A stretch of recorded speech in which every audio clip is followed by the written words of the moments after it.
देखो, ये डॉक्टर उन चंद सर्जनों में से है जो मुझे बहुत पसंद है। टेक्निक देखो, शानदार है ना। नाक की हड्डी को छुए बगैर ही ऑपरेशन कर रहा है। ये डॉक्टर मिलर की टेक्निक है। वो यूएस के बहुत बेहतरीन सर्जन हैं।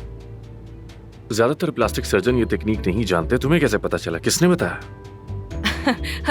अब जबकि मैं बॉस हूँ तो प्लास्टिक सर्जरी के मुतालिक हर चीज पढ़ रही हूँ, हर बात पे तहकीक कर रही हूँ मैं। तो क्या ना पढ़ूं? क्या पढ़ना जुर्म हो गया?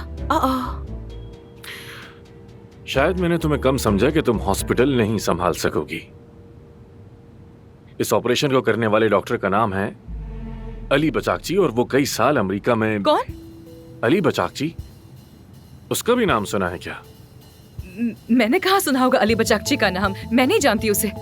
मैं क्यों जानूंगी उसे? ये कौन है अली बचाकची? मैं नहीं जानती उसे। ऑपरेशन के बाद वो होटल में आएगा खिताब करने। कौन से होटल में? वही जिसमें हम ठहरे हुए हैं, जिसकी छत के नीचे हम लोग हैं। हाँ, इसी होटल में। हम साथ मिलेंगे उससे। मैं जा रही हूँ।